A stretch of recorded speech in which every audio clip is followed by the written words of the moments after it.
Hey guys, time to get in on the action for the biggest moments in basketball with Prize Picks, America's #1 fantasy sports app. Just select 2 or more players, pick more or less on their projections, place your entry, and win up to 100 times your money. Right now, Prize Picks will match your first deposit of up to $100. Just download the Prize Picks app and use the code GET100. That's code GET100 on Prize Picks for a first deposit match of up to $100. Prize Picks. Pick more. Pick less. It's that easy. To listen without ads, head over to patreon.com/rightandwrong. Ooh, a spicy question. I because love the it. writing is sort of everything, right? Like you kind of can fix plot holes, but if the writing is so some readers love that, and some readers are like, "But I wanted more of this." So it's kind of a gamble. Yeah, I know. Those were the days when we had all the holidays. That was nice. Right? Yeah. Yeah. I didn't even realize how much it was until you become an adult and you don't get them anymore. Yeah. Although having said that, publishing does kind of shut down for the summer. So I even though I am still technically here, I really enjoy the summer holiday vibes of publishing. Okay. That's interesting. July and August is kind of like no one would submit anything in August. To editors? To editors. I always tell authors to submit to me in the summer because that's when I'm like, relaxing. I'm going to have written submissions and find something for Frankfurt. It's a great time to submit to agents. That's interesting. I'd also heard February was a good time.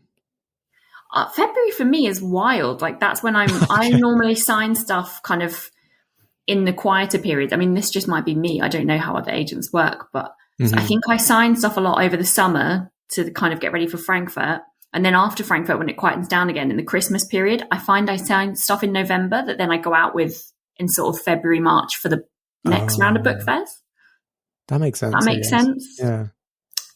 So yeah, I feel like the quieter periods for me are when I'm like really focused on submissions. That said, one of my authors, Laura Stephen, she submitted to me sort of maybe the day before the book fair or the weekend before, and I read it overnight and offered. So if I really love something, the book fair is not going to affect me. But yeah, I think largely when you're sorting through the piles, book fair subs don't get kind of looked at as quickly. So yeah. Okay, you know what? That was great. I'm going to keep it, but let me do the introduction. Great. We can start the episode proper. Hello, and welcome back to the Right and Wrong podcast. On today's episode, we have a returning guest. She is a literary agent and author and the director of children's and YA at Madeline Milburn. It's Chloe Seager. Welcome back. What an introduction. Thank you. Yeah. Thank you for having me. Before we get into the agent stuff, for real, the industry stuff, let's kick things off with the fact that somehow, between everything else that you've got going on, you have a new novel out. Oh, yeah, I do. Even you forgot. I do. It's called Open-Minded. Yeah, it's out in the UK and it's coming out in the US later this year. So that's amazing. Fun. Tell us about it. It's an adult rom-com. So I'm betraying children from YA.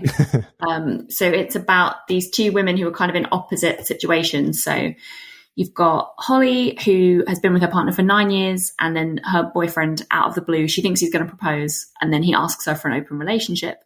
And then on the other hand, you've got Fliss, who's been in an open relationship with her partner for 3 years, and then he unexpectedly asks her to close it. And then they meet in a ladies' bathroom and kind of realize they're in polar opposite situations and agree to help each other and become friends. And it kind of charts their romantic dramas and their friendship. Okay.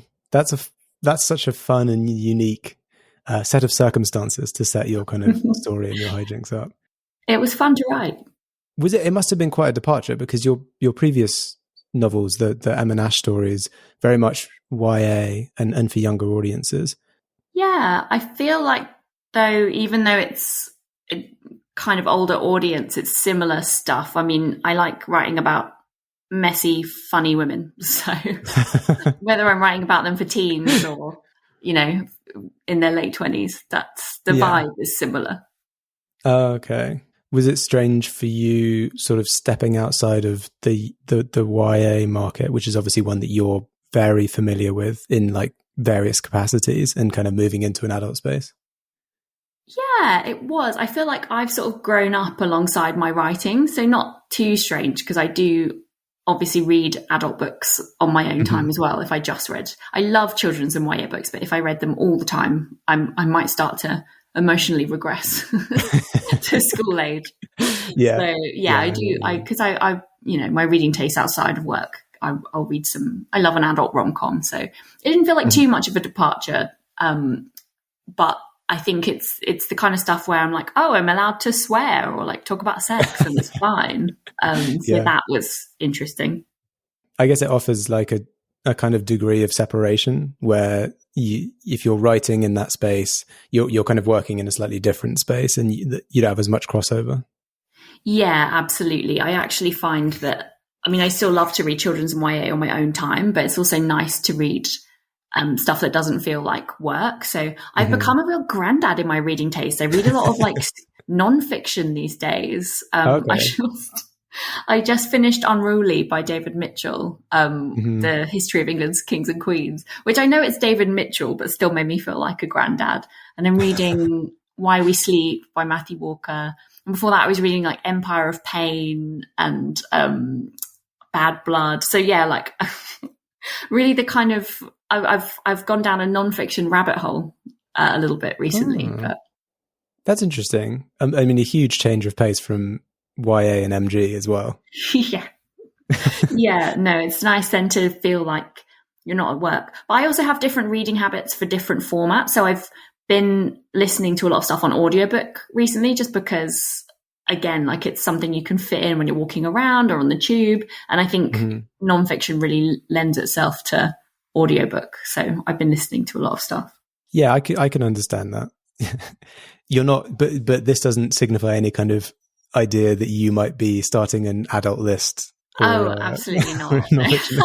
Okay. I mean, having said that, the YA markets and the adult markets are really blurring at the moment. So I've been sending a lot of stuff. I mean, it's so interesting because a couple of years ago, certain books that I was sending out would only have gone to YA imprints, and now my sublists have broadened incredibly. So I just had the new Lex Croucher book that was announced, the Unmagical Life of Briar Jones.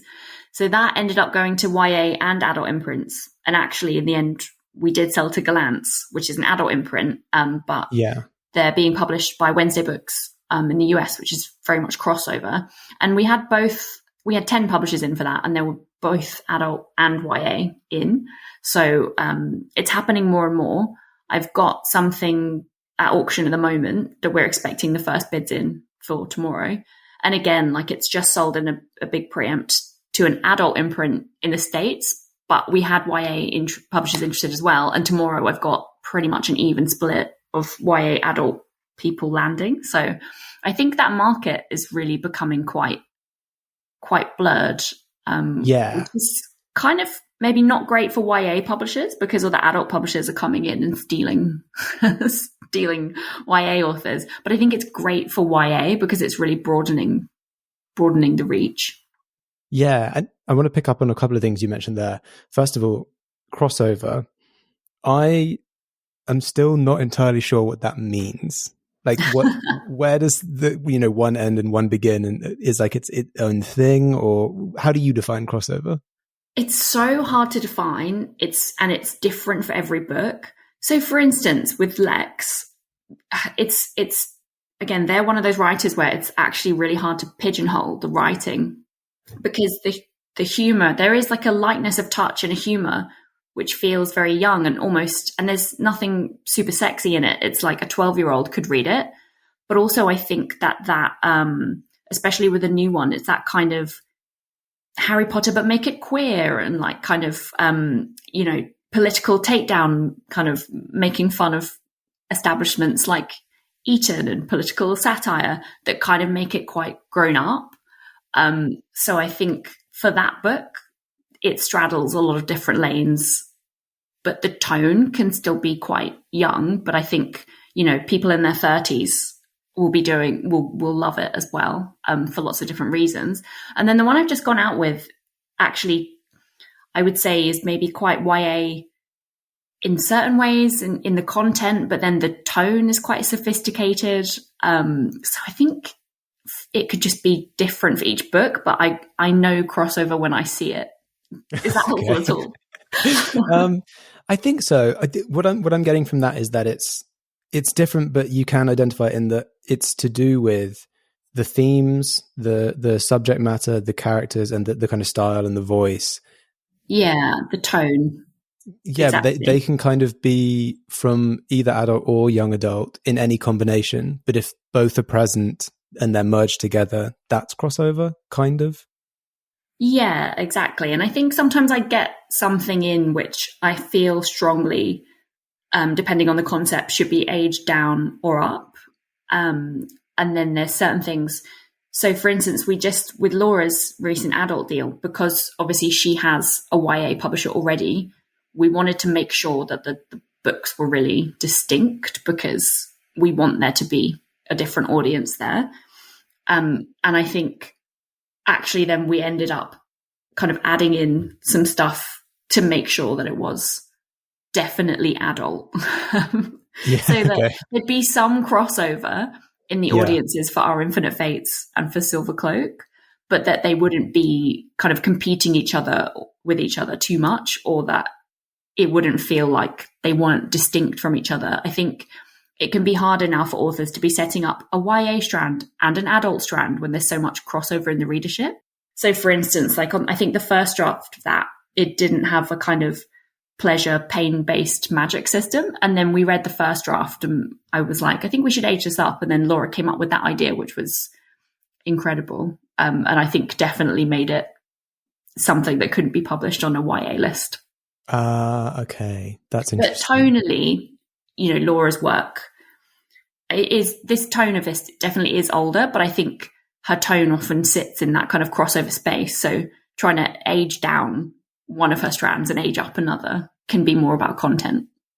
It sounds like a fine balance. And I imagine the editors have to be kind of very aware of, I guess, both age groups that this is appealing to. There's not necessarily age groups, but straddling from YA up to adult, as an editor, that must be quite a lot to just make sure those threads do work together alongside, whatever the author's vision is.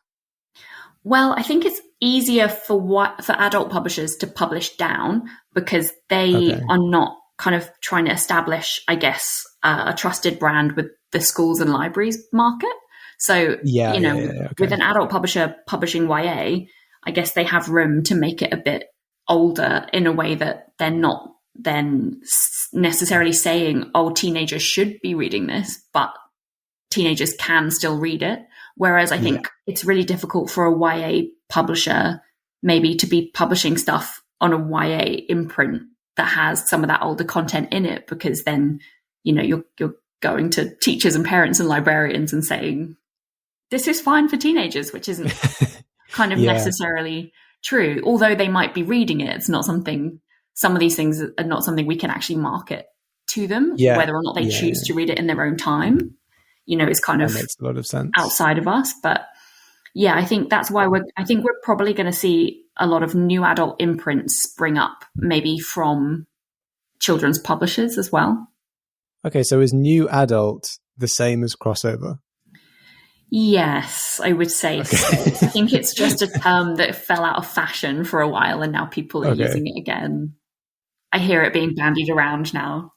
That's interesting. That for me at least gave me some clarity on what people are talking about when they do say crossover, because I kind of vaguely knew what it was and I wasn't entirely sure, but that did clear some things up. I also wanted to pick up on something else you mentioned. You said you had another thing waiting to go to auction.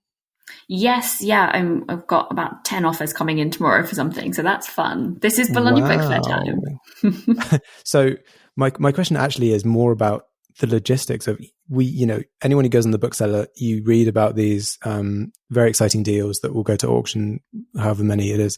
What actually happens in a book auction? Like, what are the logistics of a book auction? Well, it's different. Spin your passion into a business with Shopify and break sales records with the world's best converting checkout. Let's hear that one more time. The world's best converting checkout. Shopify's legendary checkout makes it easier for customers to shop on your website, across social media, and everywhere in between. Now that's music to your ears. Any way you spin it, you can be a smash hit with Shopify. Start your $1 a month trial today at shopify.com/records. Every time. So it depends on the number and depends as well on the author and how available they are to meet, or if they have a clear sense of how they want to be published, if that makes sense. So the author I've got tomorrow, she's got quite a busy work schedule.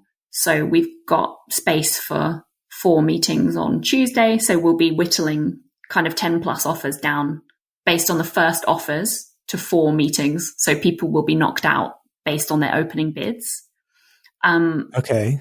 Sometimes if we've got lots of offers coming in, I will just say, just put an offer in to throw your hat in the ring, and then we'll do rounds. And then at some point, you have to whittle it down for the author, because they can't really meet 10 publishers. It's not realistic.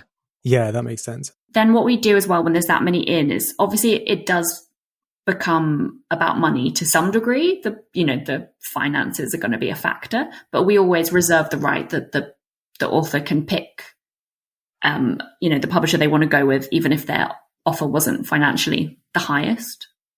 So it is about money, but it's about the passion and the vision as well. And we get pitches through when we meet with publicity and marketing, and talk to the publishers about their vision and what they want to do with the book, and that stuff is all really important too. Yeah, and then presumably you and the author will, after having all the meetings, go back and in private kind of have a discussion and kind of weigh up all the different proposals and things like that. Absolutely, yeah. Wow. Sounds exciting. I mean, because it's kind of like a reversal of the usual power dynamic, right? Where you're submitting to the publishers and then suddenly the publishers are all coming to you. Yeah, we have all the power until the project is sold, and then we relinquish it again. Okay. A lot of back and forth in this industry. Well, it's kind of the same for authors submitting to agents, isn't it? Like when there's 10 agents after something, suddenly the power is in the author's hands. Yeah, the power and the pressure. The power and the pressure, yeah. The imposter syndrome must kick in there. I know for authors it's such a prevalent thing, and they must be like, oh, but what if I made the wrong decision? What if I should have gone with the other editor? Da, da, da, da. I think that's the kind of curse, actually, of having almost too many options. I mean, it's a nice problem to have, isn't it? But I do sometimes think when you've got 10 publishers in, if things don't go, maybe as hoped, you always think, oh, maybe that publisher was the right one. But to be honest, when there's 10 publishers in, or there's that many people who want it, I think whoever buys it is going to make a success of it. So yes, it'll be great. You would hope so. And it sounds like you're on a hell of a streak. Honestly, it feels like every time I check on the bookseller, I feel like there's a good chance I'm going to see Chloe has signed another deal with another auction, another lots of people. In fact, I looked at your Instagram this morning before we came on. Just this month, you had 4 book deal announcements. Well, thank you. That's lovely. But the bookseller, because they all announce stuff around the fairs, it does give you a slightly skewed impression of how many deals I'm doing. So, for instance, the Claire Hatcher deal that was just announced the other day, I did that last year. So, oh, right. I did that a whole full year ago. So last book fair. It's kind of an open secret that this is the thing. And it's like, yeah, we all wait until the book fairs before we announce all these deals. What's the reasoning behind that? Yeah. So it's interesting because on the adult side, they actually send things to the bookseller. They release the press release a lot faster. So often in adult, I will do something, and then a few weeks later, the publishers will want to announce it. In kids, it's a little different. They often want to wait until there's like a moment. So for instance, that one that was announced the other day, it was World Down Syndrome Day. And obviously the protagonist has Down syndrome. So that was a really nice connection they wanted to go for. Sometimes they want to wait until there's a cover or a package so that it will encourage people to pre-order more along with the announcement. Whereas in adult, the announcement is just kind of a moment of its own that happens quite quickly. But in kids and YA, you can be waiting for years to announce something, sometimes until a few months before it comes out. Oh, I hadn't realized that it was actually much quicker for adult publishing. And obviously it's still not immediate, I would imagine. But Yeah, I hadn't realized it was more of a children's thing, that the delays happen and they really hold off on these announcements. Yeah, definitely more of a children's thing. I think because often there's illustrations and a package to consider in a slightly different way. Also, I think just because it is a smaller market and the sales are more challenging, it's a challenging market to break through in. It's so clogged up by big brands that I think it's something publishers want to do to kind of galvanize sales and use the announcement in that way. Whereas in adult publishing, they don't really need to do that. No, because it's just the much broader audience that they're appealing to. Yeah, exactly. Also got to mention, you have been shortlisted for the British Book Awards Literary Agent of the Year. Congratulations. I have. Thank you. Yes, it's very exciting. And it doesn't stop there, because am I right in thinking one of your authors, Katie Kirby, also has been shortlisted?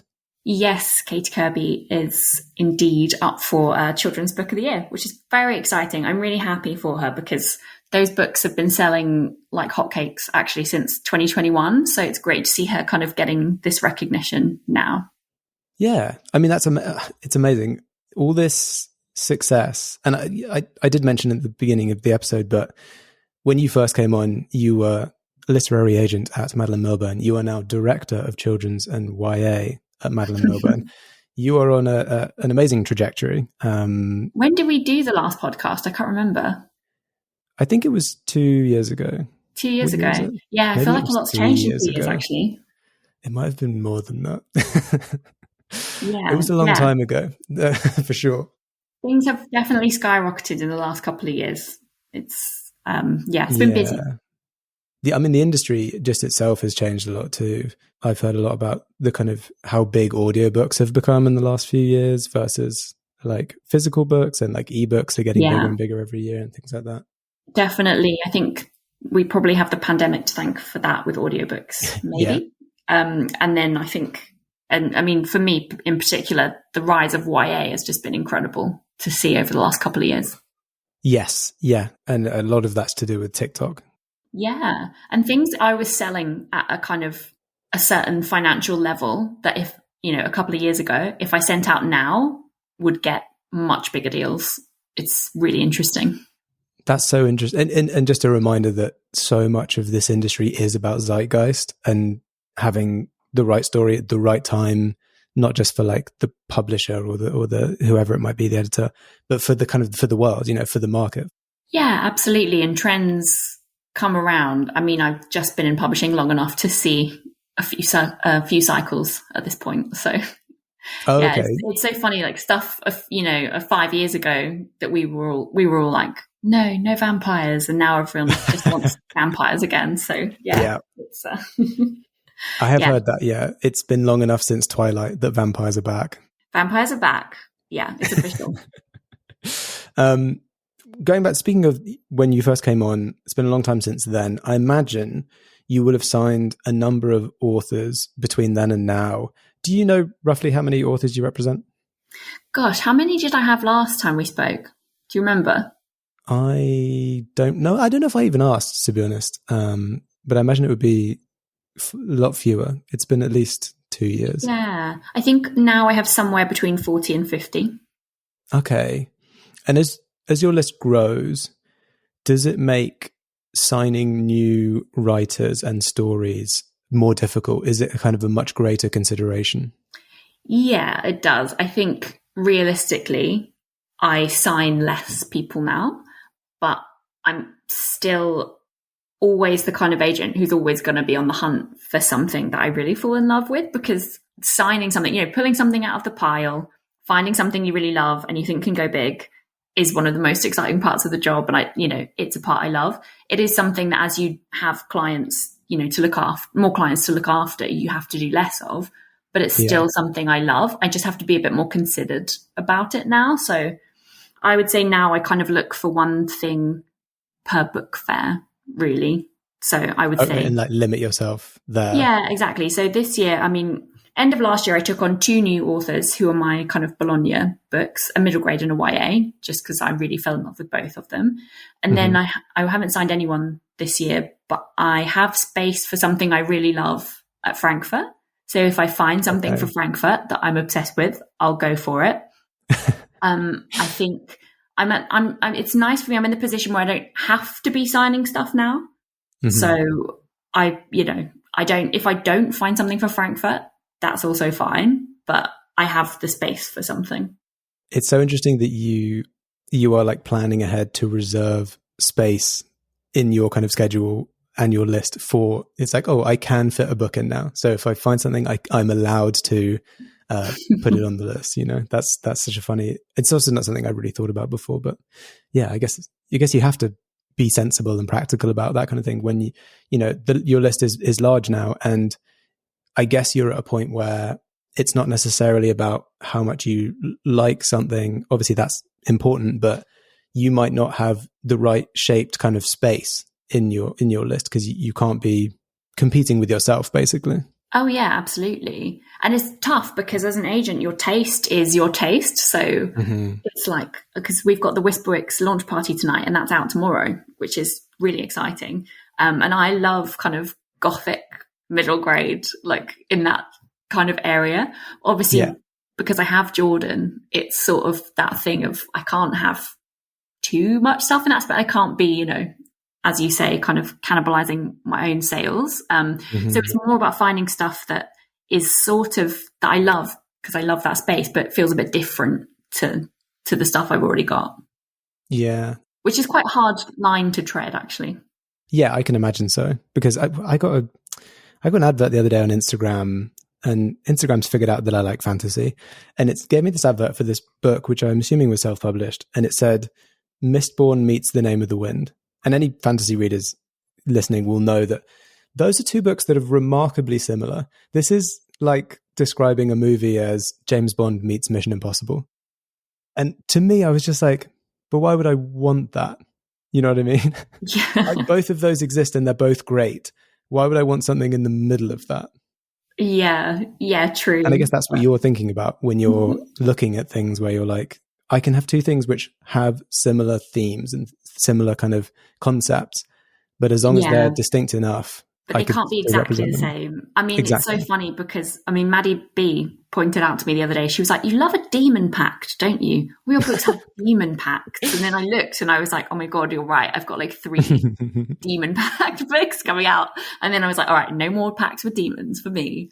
So there's certain things where, you're just, otherwise especially for my rights team as well, because I have to consider for them, they're selling my stuff internationally.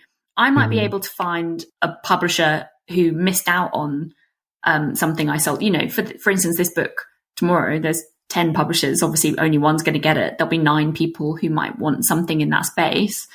But then it's kind of whether I can represent all of those books. And also then my rights team will be focusing on those books internationally. And then if we have a list that's essentially really similar books over and over, that's not very good for people's international sales either.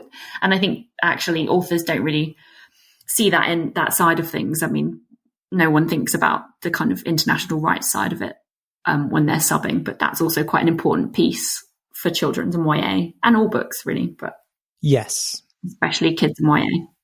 I was speaking to my friends who are authors, and it's very exciting when you get a message from your agent or whoever it might be that's saying like, oh, we just sold in Germany, or we just sold the rights in France, or wherever it might be, because financially it represents quite a lot of money, but at the same time it shows that there's the appetite for your writing and for your novel in a whole entire market that obviously might have never experienced the author. Yeah, and I think building that global brand is something that can be really career solidifying for an author. So, and it's something that all publishers want. I mean, in children's, publishers are especially obsessed with it. They'll always want to go for world rights because building that global brand is so important to them for their sales. And I think in children's, it's kind of, if something really takes off, it can be that huge global brand, and kids all over the world will just want more of the same thing. So it's something that kids publishers are really invested in. Oh, that's interesting. A quick question before we return to the desert island. When you do sign with a new author, when you're kind of first meeting with them and talking to them and planning things out, are you looking on a sort of long-term career stuff, or do you try and keep it simple and say, okay, let's find a deal. Once that's sorted, we come to the next bridge. We cross that bridge when we come to it.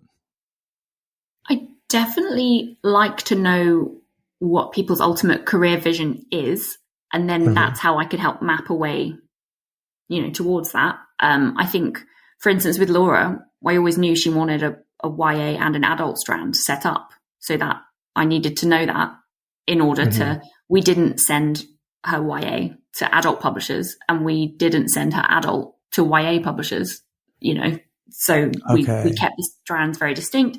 If I hadn't had that initial conversation with her, then, I wouldn't have known that from the beginning. So I think I do like to know what people want. At the same time, it is very dependent on what happens. I think we can have a lot of big dreams and we always want to make them happen, but it does depend step by step. If you have one book and it doesn't go so well, the best thing to do might be to pivot and write in a completely different genre, or it might be to keep going in the same genre but write under a different name. So whilst I can't always plan exactly what's going to happen, I like to know what people want to happen, if that makes sense. Yeah, so I mean, it sounds like it's a bit of both, really. It's a bit of both. It's let's talk about what could happen, like where we could go, where we would like to go. But at the same time, you can't just run to the finish line. There are hurdles in the way and we have to take each hurdle one at a time. Yeah, exactly. Okay. So returning to the desert island, last time, which was a long time ago, your pick for the desert island was, and I quote, one of my Austins. Would that still be your choice? Oh my God, you know what? I think maybe it would. I just think she's so funny and she's so comforting. And I think whilst there are loads of other different genres that I love reading, there's just something about, humor and comfort and characters that feel real that you'd want to have on a desert island. Yeah. So it would probably be Pride and Prejudice. I'm just going to be that basic. Well, that was my next question was going to be, well, you didn't specify last time, but so if you specify, it would be Pride and Prejudice. Yeah, it probably would. Yeah, it's that thing that I can rewatch the BBC adaptation of that every Christmas and never be bored. And I just think, there are so many books I love, but would I want to read them, every year? No, but with those I can. Are you a BBC over the Keira Knightley version? Absolutely, yeah. BBC all the way. Colin Firth. Amazing. I've got some more questions coming up about specific things that Chloe is looking for, popular trends, the idea of concept is king, and a little bit about AI. But we are now at the end of the regular episode and into the extended cut exclusive to Patreon subscribers. So anyone listening who hasn't yet joined the Patreon, please do think about it. It goes a long way towards covering the cost of running this podcast. Amazing. Well, we can end on that rather confusing note. Thank you so much, Chloe, for coming on the podcast and chatting with me again. It's been really, really fun catching up with you, hearing about all the things that you're doing, and you sharing with us some of the insights from the other side of the curtain of publishing. It's been really fascinating. Thanks so much, JB. It was great to chat. And for anyone listening, if you are wanting to keep up with what Chloe is doing, you can follow her on Twitter at Chloe Seager or on Instagram at Chloe N. Seager. If you're thinking about submitting to Chloe or any of the other agents at Madeline Milburn, head over to the website and there is a form submission page, which makes it all very simple and easy so you can't get it wrong. To support the podcast, like, follow, subscribe on your podcast platform of choice and follow along on socials. Join the Patreon for extended episodes ad-free and a week early, and check out my other podcast, The Chosen Ones and Other Tropes.